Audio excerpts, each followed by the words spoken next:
Welcome to the Chief Endurance Officer Podcast. I'm your host, Greg McDonough.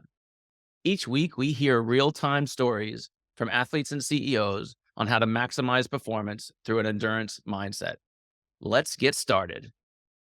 Well, welcome to the Chief Endurance Officer Podcast. I'm your host, Greg McDonough. I'm super excited about our guest today. She has 20 years of HR experience in small business spanning multiple industries, has experience in creating learning cultures, amplifying innovative environments, and building high-performance teams of HR experts, frequently serving executives as executive coach and advisor, the founder and CEO of Performentor, LLC. Please welcome Alicia Parr. Welcome, Alicia. It's so glad to be here. Thank you so much.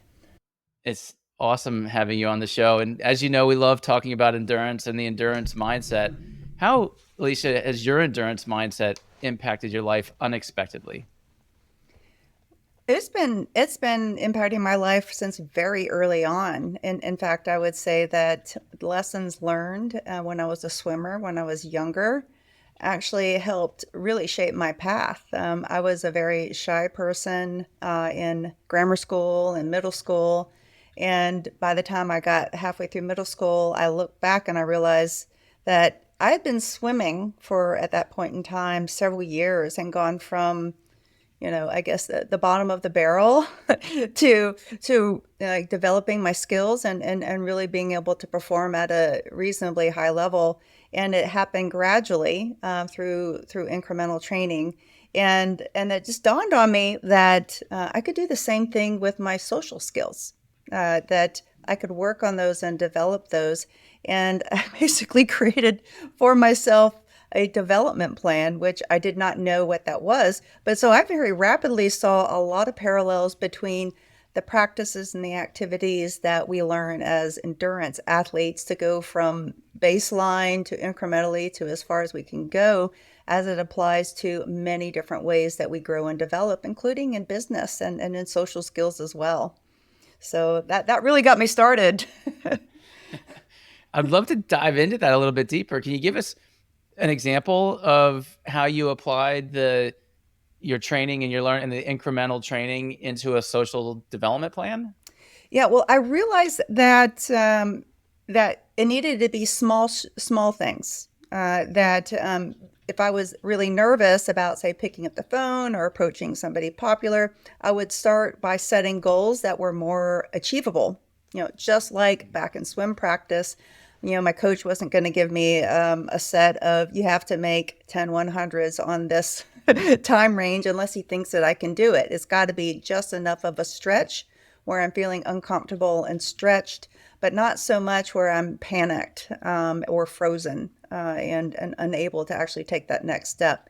And that's what I did. I realized that common pattern applied. And so one of the ways I might have done it was I would find, give myself a goal of reach out or at least, start a conversation with this group or some other thing. I can't remember the exact specifics, but that's another, part of the formula is that you want to set those incremental, small, purposeful goals with a lot of awareness of what your context is. So it's got to work for me. It's got to work in this context. It's got to be a meaningful thing that's important.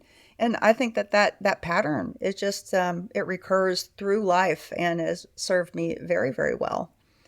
I love it. I love the small incremental goals because you're spot on there. And I'm wondering when you take it to the next step, right? You got the small incremental goal, you're achieving it, you're picking up the phone, or you're getting the 100 meter time in. And when do you start advancing? Advancing that to the next goal, and what's your progression there to get to what you're trying to achieve? It's a constant set of feedback loops. So if it's a small goal, that means the small goal can be accomplished relatively quickly, and then you start adding those up. Now, of course, these small goals aren't just set, one at a time. I think what you're, kind of pointing towards is they all have to be directional in the direction that you intend. And so, part of this process that I also learned as a swimmer is being able to envision what that future state or intended state would be like. So, as a swimmer, I grew up in Georgia, and down there, if you could make a AAA time, you could get one of those towels that were very coveted and that has Georgia All-Star swimmers sewn on it with the years. And you go to the swim meets and you see people with those towels, and you're like, you covet them and you admire those people. And that gave me a real clear and concrete picture of what I wanted to aim for on the swimming side. And it was the kind of thing that you don't accomplish in 1 month or 1 year. It takes many years. And so I just, also realized I wanted to envision what I might be like if I was more like other people who are at least moderately comfortable socially. So that's what I did back then. I've worked very hard in the interim, obviously as an entrepreneur, being able to approach people and networking situations is something, again, that I had to approach in a very similar manner. And then just like with swimming and just like, I've done with a few other sports through life, you start off with small wins, and over time, you look back and you're like, look how far I've come. This is amazing. And it's all been through small steps. Just like they say, you can't run a marathon without, running that first mile. That's 100% right. And I love that the all-star towel, and it made me think of, and my girls just finished their summer swim season, Mm-hmm. and one of them made it to the finals of all-stars. And wouldn't it have been cool if anyone who made the finals get the coveted sort of embroidered Yeah. towel? So I might have to implement that for next year's swim season. Um, Alicia, tell me a little bit more about how those principles from swimming are now being applied to your business and your business community.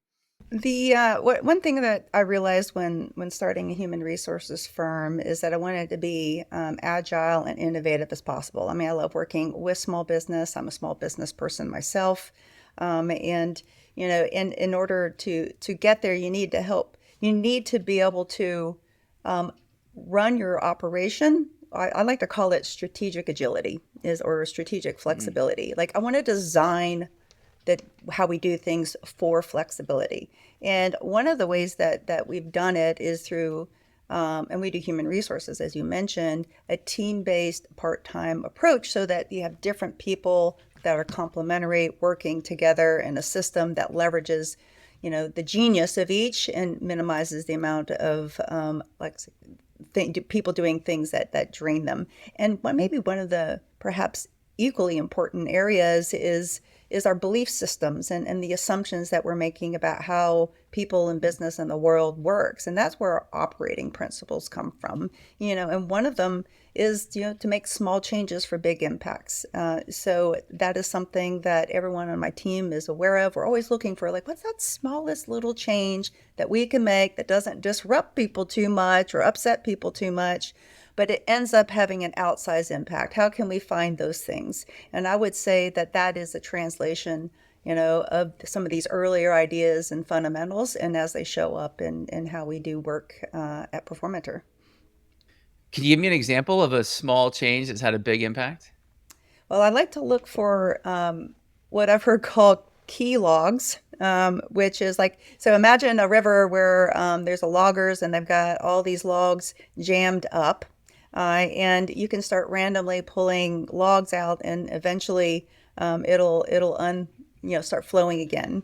But if you can find the logs that are blocking other logs, then that would be the key Mm, log, right? And if you pull out one or two of those primary logs that are holding back other logs, you can make smaller moves to get those bigger impacts. Now, I'm going to look for the same kinds of things, sort of, I guess, energetically or thematically in a business. And so what we do is we see, well, here's a very straightforward example. I started working with a client, and they had pretty substantial recruiting needs. And I asked the president, how do you do recruiting? And he's like, oh, it's great. Well, maybe it's not always great. Actually, what I do is I post on Indeed. This is the president, by the way, president. And then every once in a while, I forward the resumes to the different store managers. And sometimes I hire them, but they're just not working out very well. And I'm like, you know what? I think that we can maybe make some changes. Let's just get that. First of all, it doesn't have to be in your hands to have to do this, because imagine what else that you could be spending time doing. But what if we just put it in the system here and build a little process around it and make sure that things are done at least consistently, and we can help you. We can help you do that. And it didn't change a whole lot. In fact, I would say the behavior change that was needed on that one the most was in the store managers. They had to grow accustomed to receiving resumes from a different source. Mm.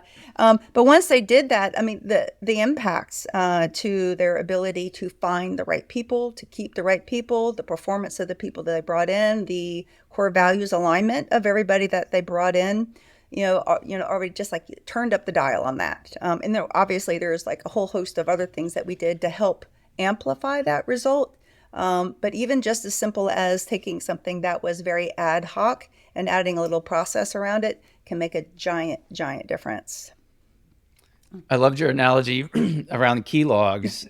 And I have to ask the question, do you have a logger background? Excuse me. I don't know how my husband is it does not have that background. He came across this somewhere in the many YouTube videos that he likes to watch for fun. He's just one of those very highly curious people. And he shared that idea with me, and it really landed. I'm like, one, boy, I can fit that into my mental model. So I'm going to use that one a few times. Yeah, it's brilliant. Yeah, I was expecting this long history of 15 generations of logging, but that's a different podcast.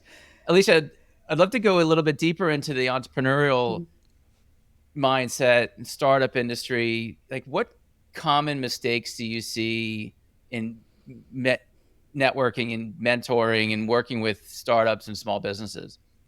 If for somebody that's starting off, with a services business, I think one of the most common things is to trying to cast too wide of a net.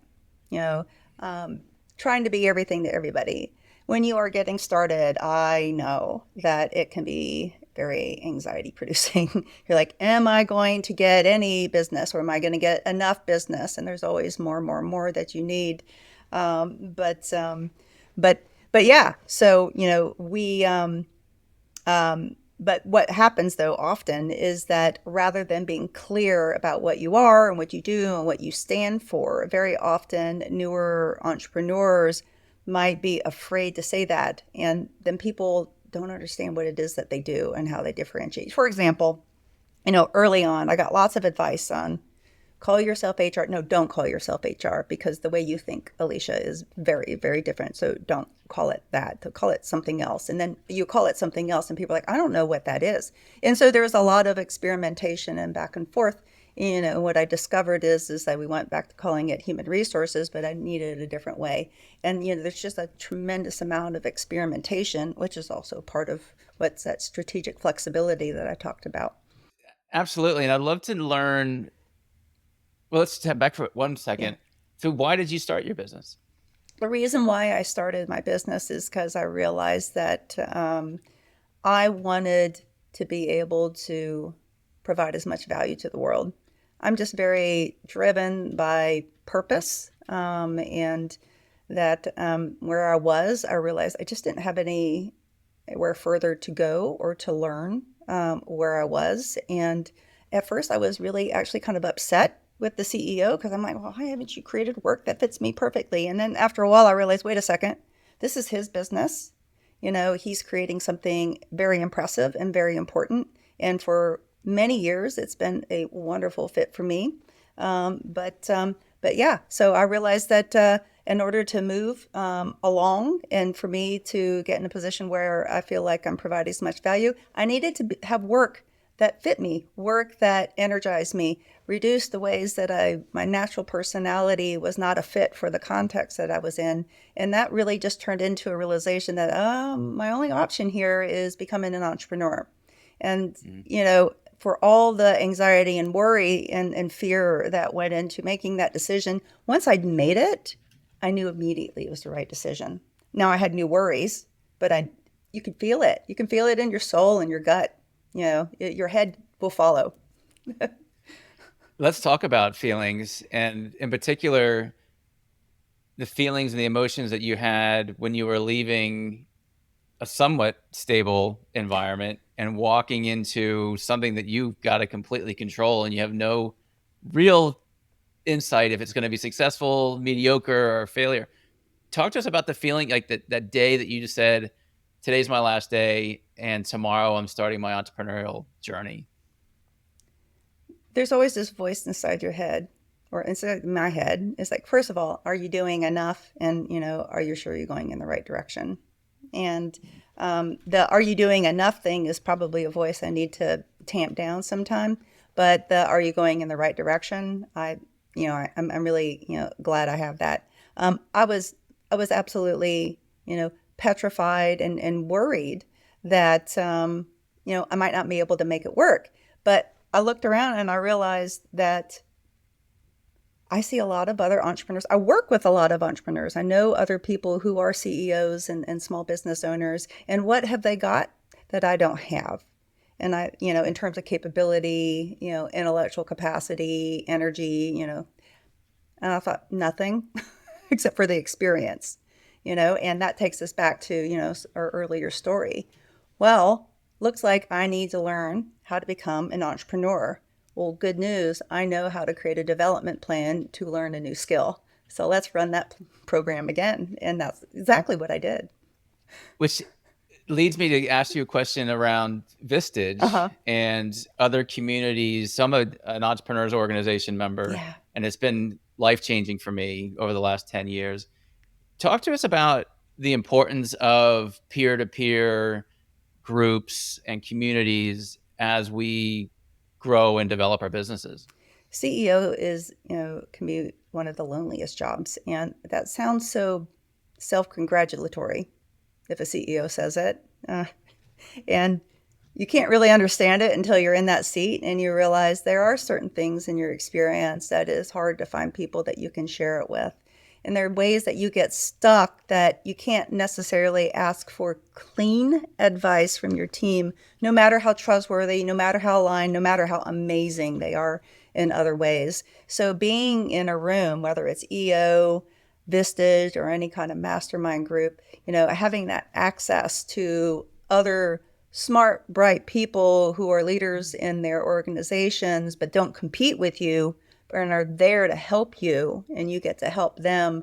That's an incredible experience. I've known many, many business leaders that they stick with, Vistage in particular, and I think a lot of the other mastermind groups as well, even when finances might get a little tight temporarily, because they know that that is part of the success formula that over the long run, this is how we get better.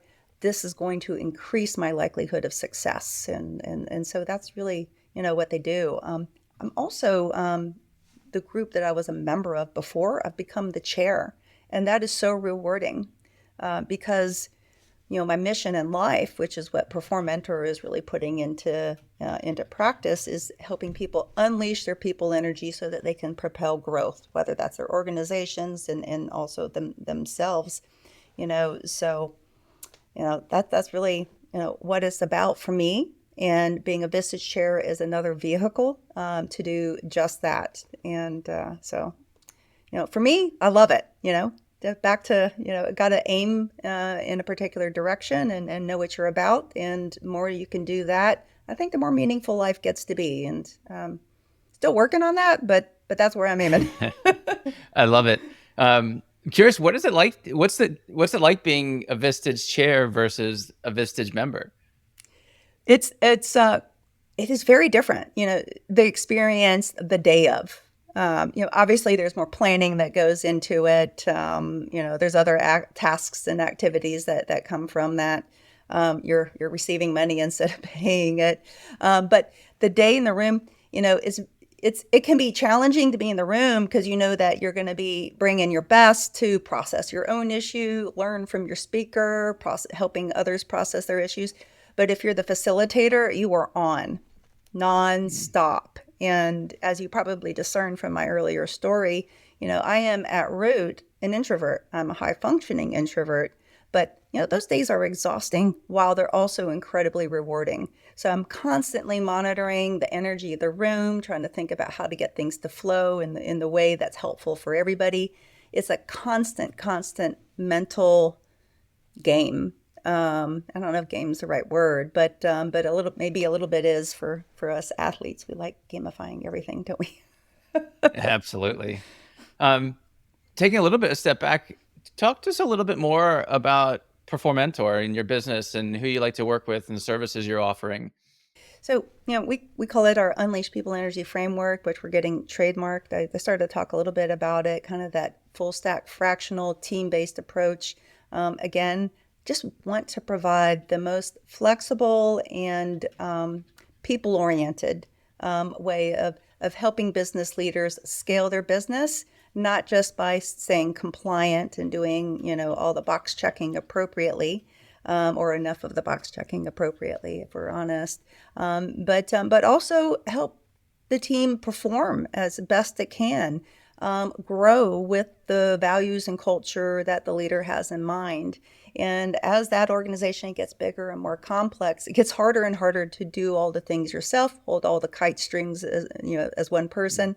And that's what we can help do. We can help provide within a particular budget or pace of change, and really help those leaders get those people issues up level, just like that story I told about the organization, where we help them up level their recruiting process. We can do that with anything and everything, and also put all these changes into practice. So pain removal up front, and then we really deepen our trust, and then over time we want to work with that client and co-author long-term strategies while also being available and helpful for emergent issues as they pop up.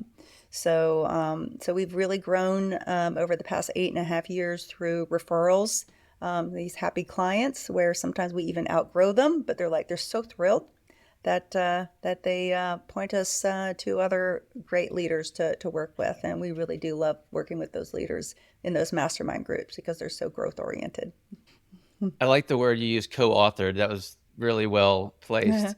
You also mentioned within the right budget and pace of Yeah. change, which leads me to ask, like, when is the right time for a business owner to consider fractional work, fractional support? It's often maybe like a half step before you really think about it because you notice the pains. I mean, it Mhm. was the same with me where I realized I needed to, bring in higher level accounting support, right? So very often we see it, one of the more common prompts is the company is approaching maybe 20 people, and your way of staying in sync when you were at 10, 12, 15 doesn't necessarily work quite as well. The scale of sort of all the people practices sort of activities is spread across a number of people, and maybe it's on the plate of the CEO, maybe it's on the plate of the CFO, or accountant, and they're like, I don't really want to do this anymore. I need to spend my time on more these other things. They want to be unleashed, right? And harness their energies for the growth of the business. Maybe there's too much turnover. Maybe they might have a bit of what we HR people call an employee relations issue, which just means that there's some sort of conflict between people that needs some resolution, and they're feeling a little stuck. Um, you know, Turnover is high, retention's not good. These are the sorts of things where they start to ask themselves. And there's a few really, actually, there's a growing number of quite strategic leaders who realize that as I grow, I'm going to need this support at some Mhm. point in time. And there's things that I know are pain points, and there's the things that I know I don't know, or I don't know I don't know. And those are the things that worry them the most. And so usually they're engaging us for a few things that they know about, but also that sort of that black box of what else might be out there that they can't see. And that's how I feel with the accounting stuff. So I get that completely. Absolutely. And then walk us through how that engagement grows for you. So you start off with some pain point Mhm. that the business owner, I just don't want to deal with this anymore, or I've got people issues, or the culture's a mess, and they bring you in. Traditionally, how does that engagement grow for you? Yeah. I mean, the most important thing for us when we first get started is to build those bonds of trust, and really, deeply build those bonds of trust, and solve those initial pain points. So whatever pains that prompted them to bring you in, let's get at resolving those or working towards those or co-authoring solutions to resolve those right away. And we call that, and this is on our website, we kind of call it like we're embedding. It's almost like a, you know, crawl, walk, run method. So we're embedding ourselves. We're getting familiar. We're demonstrating that we're in your corner and we can help you solve these pains that you would like off your plate or resolved. And then over time, then we're start being able to not just address what's urgent, but looking ahead a few months, like what else is coming down the pipe that we want to get ahead of? What ways can we improve some of our processes? How can we up level how we're doing onboarding or performance reviews or performance feedback in general? You don't necessarily even have to do it in the traditional reviews way, and then over further time, we get the chance to get a little more strategic. So it starts off very immediate needs, near-term needs, over to strategic needs. And we have something we call a people strategy roadmap. It's a very straightforward tool. And then we can work with co-authoring, like what are all the different, things that we want to do with our people systems to get us where we want to be a year from now. And we don't want to do it all at once because we can't make all those changes all at once. And even if we tried, people would reject it. So let's map it out. What are the two things we're going to do next quarter and the quarter after that and the quarter after that? And then we can set aside enough capacity to work on those things while we're also available for the day-to-day stuff and anything that's emergent. And we actually have billing models and approaches to handling that enables that degree of flexibility. And that's been really important to us. Although, designing our systems for that, does make it a little bit harder to make it scalable. But that's a challenge that, we just have to, we have to confront because it's just that important and it's part of our brand promise. And are you working with clients across the country? Yes, we can work with clients across the country, although most of our consultants are in the Eastern and Central time zones, and thus, most of our clients are as well. Although, as we all know, just because a client has a headquarters in one place doesn't mean that they have people all over the country or the world in some cases. So yes, so we provide a lot of support, much of it remote, sometimes hybrid. That's just kind of the way of the world these days and does provide that degree of flexibility and makes it a lot more affordable for more businesses and nonprofit leaders.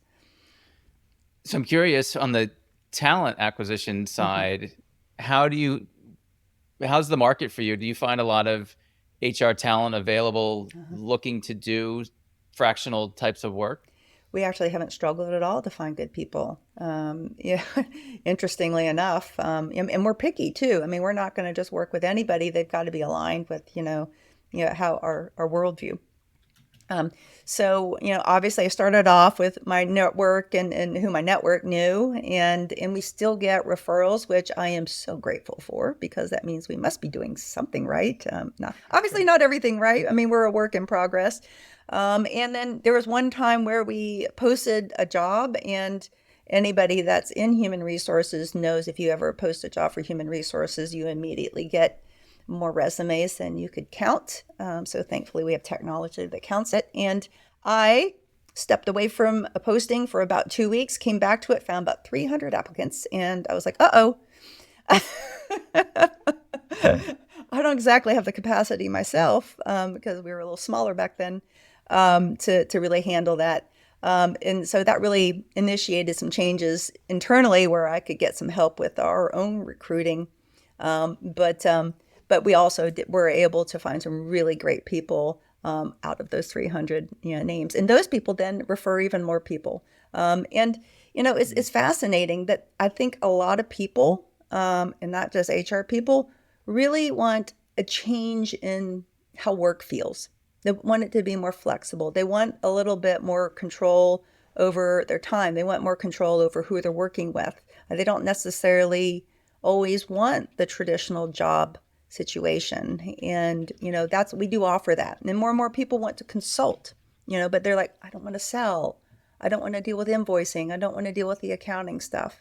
And, this is a good solution for them. So we kind of consider our consultants sort of like, an additional customer set, if that makes sense. That's a great way to look Mhm. at it.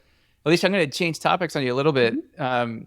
One of the principles of endurance leadership is resilience through Mm. challenges. And I'd love to hear you speak it to that. Gosh.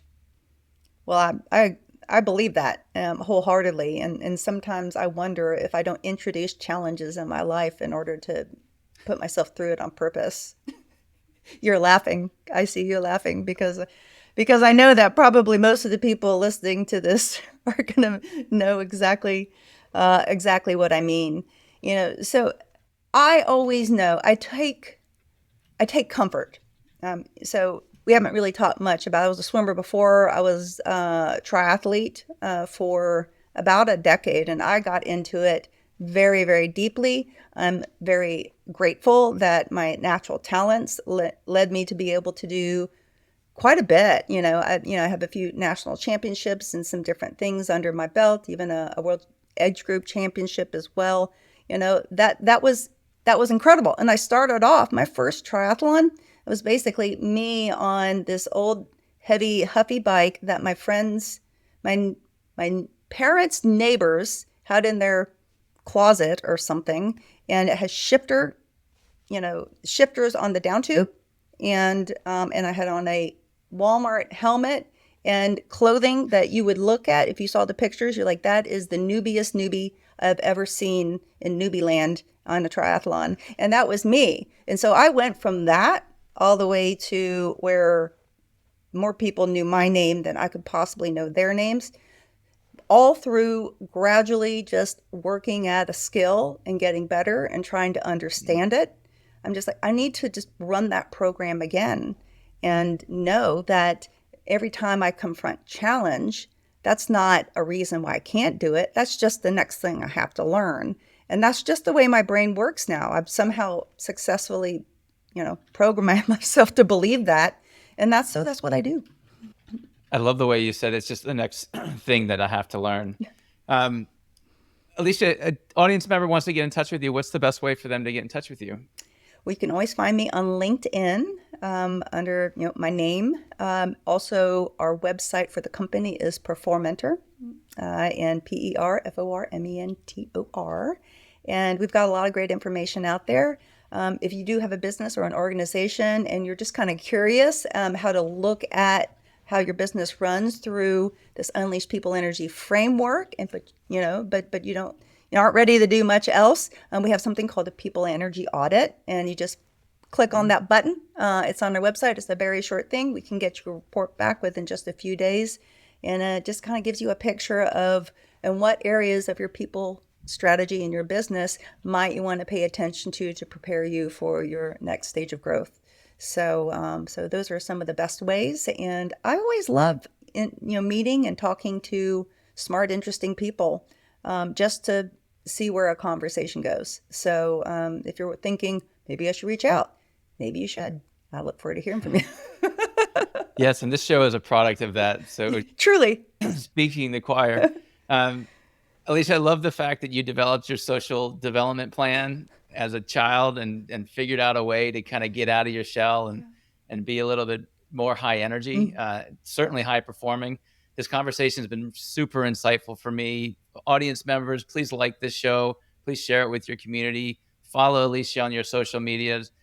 It's been great having you on the show, Alicia, and we've really covered some impactful topics that I'm excited for our audience to enjoy. It's been a sincere honor. Thank you so much. It's been my pleasure. Thank you for tuning in to the Chief Endurance Officer podcast. To hear more inspiring stories and strategies around the endurance mindset, be sure to subscribe below or visit us at chiefenduranceofficer.com. Until next time, keep pushing those limits